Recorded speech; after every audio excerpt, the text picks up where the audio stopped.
She was just another passenger in seat 13F, until three unknown aircraft began hunting her commercial flight at 37,000 feet.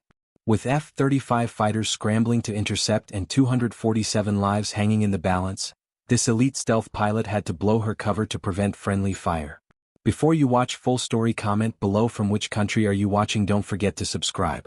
Commander Sarah "Ghost" Chin settled into seat 13F of United Airlines Flight 447, pulling her baseball cap low over her eyes and hoping for an uneventful red-eye from San Francisco to Washington, D.C. After 18 months of classified missions that she couldn't discuss with anyone, not her family, not her friends, not even her husband, she was looking forward to 3 weeks of leave and the luxury of being just another anonymous passenger on a commercial flight. At 34, Ghost had accumulated more flight hours in the F-35A Lightning II than almost any other pilot in the program. Her service record was classified at levels that required special clearance just to acknowledge her existence, but to the flight attendant offering her a pillow, she was simply another tired passenger in jeans and a navy sweatshirt, hoping to catch some sleep on the cross-country flight. The irony wasn't lost on her that she was more comfortable pulling 9GS in a $50 million stealth fighter than she was trying to get comfortable in an airline seat. Her body was trained for combat stress, precision flying and life-or-death decisions at Mach 1.5, but somehow the cramped quarters of coach seating felt like a special kind of torture. 2 rows ahead, she noticed a family with young children, a mother trying to juggle a crying baby while her husband dealt with an energetic toddler who kept kicking the seat in front of him. Behind them, an elderly gentleman was already snoring softly, his reading glasses perched precariously on his nose. These were the people she protected every day, though they would never know it. As Flight 447 pushed back from the gate at 11:47 p.m. Pacific Time, Ghost closed her eyes and tried to shift her mind away from aerial combat tactics and missile engagement protocols. For the next 5 hours and 23 minutes, she was just Sarah Chin from Modesto, California, visiting her sister in D.C. No call signs, no classified missions, no life-or-death decisions at 30,000 feet. She had no way of knowing that within the next 3 hours, her cover would be blown in the most dramatic way possible, and that seat 13F would become the most important position she'd ever occupied in her entire military career. Flight 447 had been airborne for 97 minutes, cruising smoothly at 37,000 feet somewhere over Colorado, when Captain David Rodriguez noticed the first anomaly on his radar display.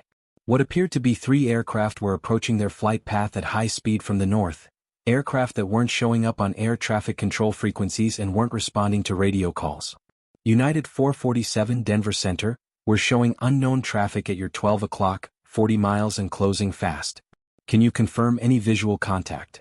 Captain Rodriguez peered through the cockpit windows into the star-filled darkness. At this altitude and in these conditions, visual identification would be nearly impossible until the aircraft were dangerously close. Denver Center, United 447, negative visual contact.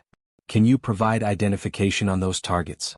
The air traffic controller's voice carried a note of concern that experienced pilots learned to recognize immediately. United 447, negative identification. These targets are not squawking transponder codes and are not in contact with any ATC facility. We're coordinating with military authorities. In seat 13F, Ghost's eyes snapped open. Her combat-trained hearing had caught the subtle change in the cockpit communications that passengers weren't supposed to hear. The slight increase in radio traffic, the formal tone creeping into the captain's voice, the way the flight attendants were glancing toward the cockpit with expressions of controlled concern. These were all signs that something was developing. Her right hand instinctively moved toward her smartphone, muscle memory from countless training scenarios where threat assessment and communication protocols were the difference between mission success and catastrophic failure. But this wasn't a training scenario, and she was supposed to be on leave, just another passenger with no special knowledge or capabilities. The aircraft's intercom crackled to life with Captain Rodriguez's calm but serious voice. "Ladies and gentlemen, this is your captain. We're receiving reports of unidentified aircraft in our vicinity. As a precautionary measure, we're going to be making some course adjustments and may experience some minor turbulence. Please ensure your seatbelts are securely fastened and remain seated for the duration of the flight." Ghost knew that translation. We're being intercepted by unknown aircraft, and we have no idea what their intentions are. This was no longer a routine commercial flight. This was a potential combat situation.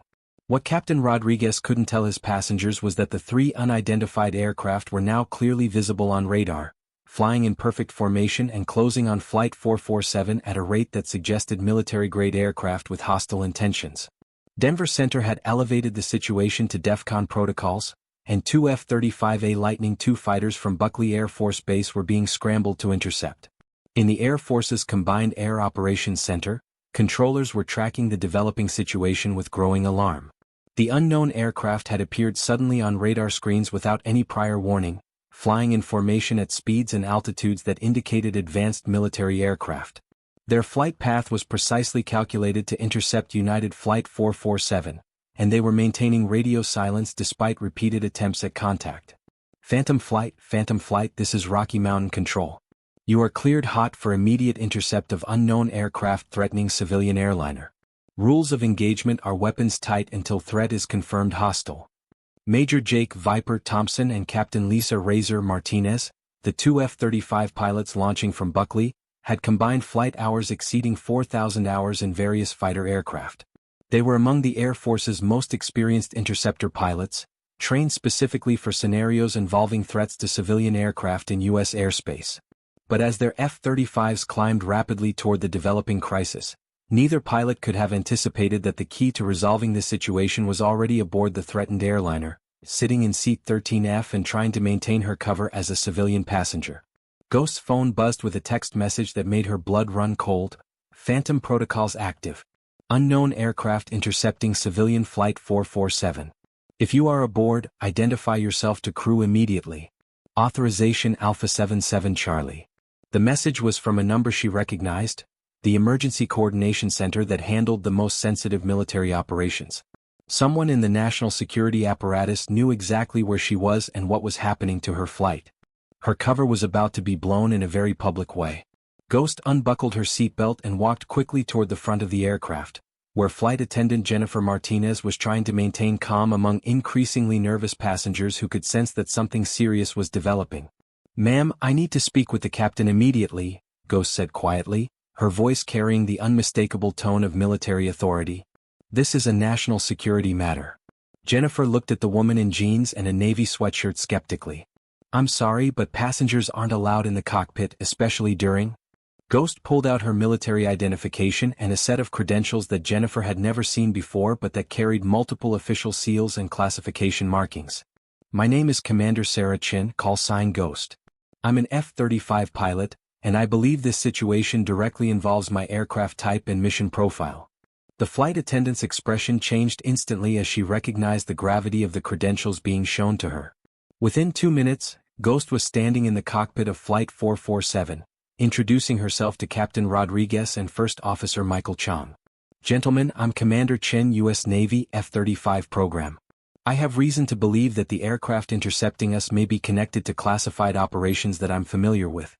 I need to establish communication with military authorities immediately."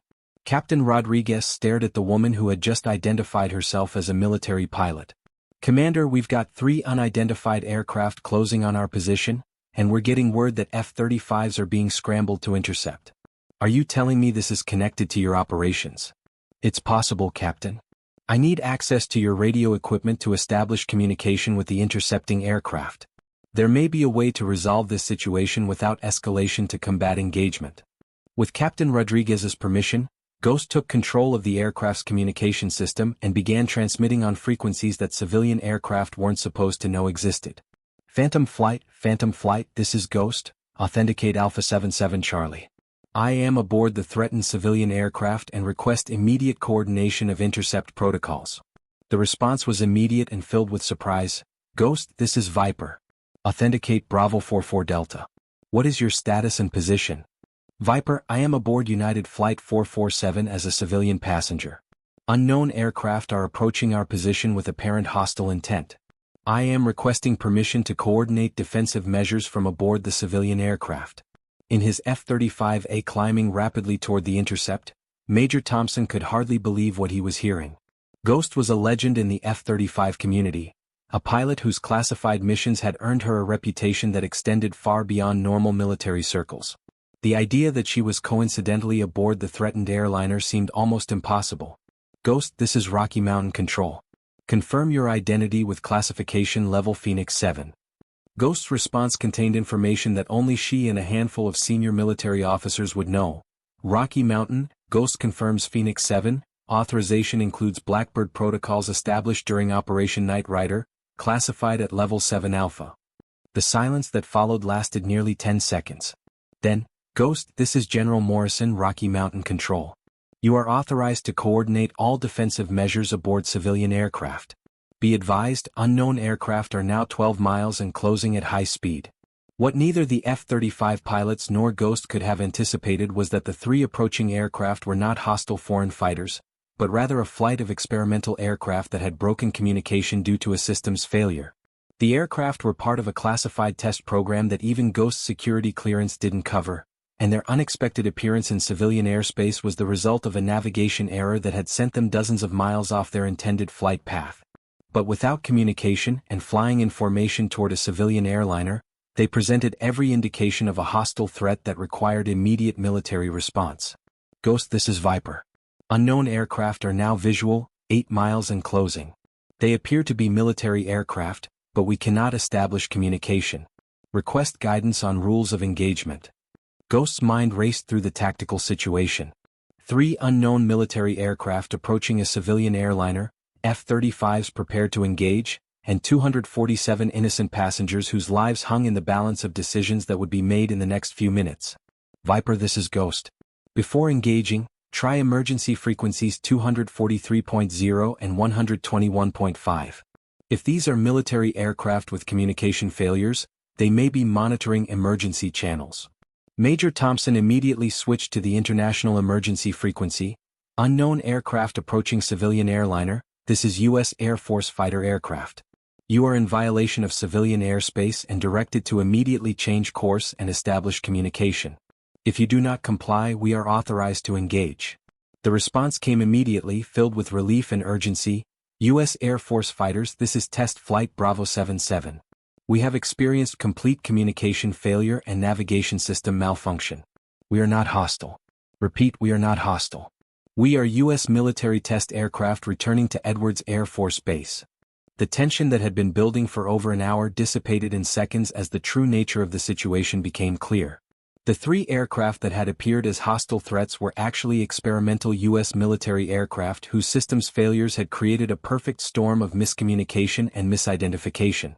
Test Flight Bravo 77, this is Ghost aboard United Flight 447. What is your aircraft type and mission status? Ghost, this is Colonel Patricia Hayes, Test Flight Bravo 77. We're flying classified aircraft returning from evaluation flights. Our communication and navigation systems failed simultaneously about 40 minutes ago. We've been flying dead reckoning and trying to locate a suitable airfield for emergency landing. Ghost's reputation in military aviation circles was such that even test pilots she'd never met knew her call sign and respected her judgment. Colonel Hayes had heard stories about Ghost's classified missions and her tactical expertise. Colonel Hayes, this is Ghost.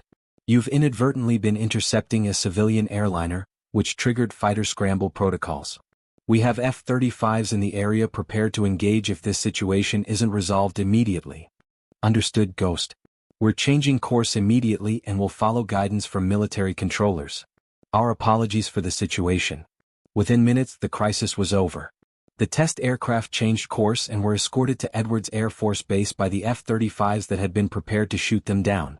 United Flight 447 continued its journey to Washington, D.C., and 247 passengers never fully understood how close they had come to being involved in an aerial combat engagement over the Colorado Rockies.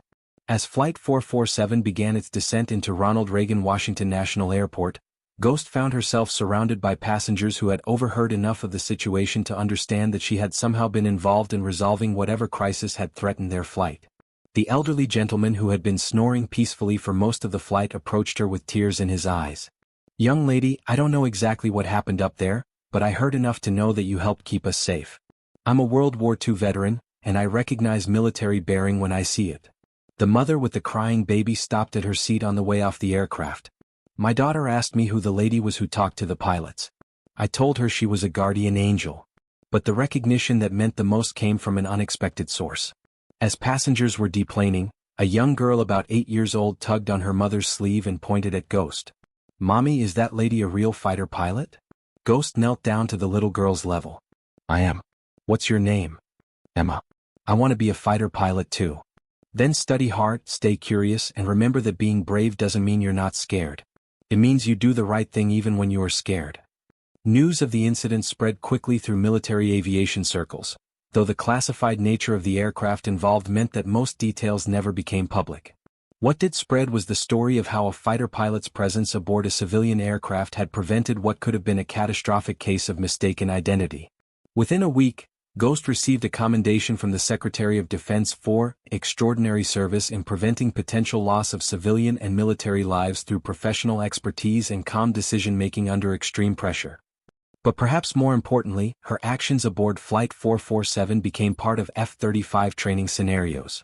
New pilots learning intercept protocols were taught about the importance of communication, identification, and the split-second decisions that separate successful missions from tragedies. Major Thompson and Captain Martinez, the F-35 pilots who had been prepared to engage the unknown aircraft, both requested to meet Ghost when she returned to active duty. "You saved us from having to make a decision that would have haunted us forever," Thompson told her. 6 months later, at the annual F-35 Pilots Conference, Ghost was invited to speak about the Flight 447 incident. Her presentation focused on the importance of communication, situational awareness, and the reality that military personnel are never truly off-duty when lives are at stake. "I was just a passenger in seat 13F, she told an audience of the military's most elite pilots. "But when you wear this uniform, when you carry this knowledge, when you've sworn this oath, you're never just a passenger. You're always ready to serve." The standing ovation that followed lasted nearly 5 minutes. Later, during the informal gathering that evening, junior pilots approached her with a mixture of awe and curiosity that she found both humbling and inspiring. One young lieutenant asked the question that everyone was thinking. "Ma'am, how did you know exactly what to do in that situation?" Ghost's answer became part of F-35 community lore. "I didn't know. I just applied my training, trusted my experience, and remembered that 247 people were counting on decisions being made by people who put their lives above our own convenience." Today, Seat 13F on United Airlines Flight 447 carries a small plaque that reads, "In recognition of extraordinary service to aviation safety." Most passengers never notice it, and those who do assume it commemorates some routine safety improvement. But in the F-35 community, Seat 13F has become shorthand for the kind of situational awareness and readiness that defines the best military pilots. Training scenarios now include civilian aircraft emergencies, and all fighter pilots are required to study the Flight 447 incident as an example of how military expertise can prevent civilian casualties. Ghost continued her classified missions for another 3 years before accepting a promotion to full colonel and a position training the next generation of fighter pilots. Her students learn not just about aerial combat and advanced aircraft systems, but about the responsibility that comes with military knowledge and the reality that heroes often emerge from the most unexpected circumstances. The little girl named Emma who asked about being a fighter pilot eventually earned an appointment to the Air Force Academy. In her application essay, she wrote, "I met a real fighter pilot once on an airplane. She taught me that being brave means doing the right thing even when you're scared. I want to be that kind of pilot." When Emma graduated from pilot training 18 years later, the guest speaker was Colonel Sarah Ghost Chin, who began her remarks by saying, "Sometimes the most important missions are the ones you never expected to fly." In the audience, sitting in the seats reserved for family members, was a group of passengers from United Flight 447. They had stayed in touch over the years, bound together by a shared experience that most of them never fully understood but all of them remembered as the night when someone in seat 13F made sure they got home safely. The elderly World War II veteran, now in his 90s, stood with difficulty when Ghost's call sign was announced. To him and to the others who had been aboard that flight, she would always be the guardian angel who appeared when they needed her most, the fighter pilot who proved that heroism can emerge from any seat on any aircraft when training, courage, and dedication converge in the service of others.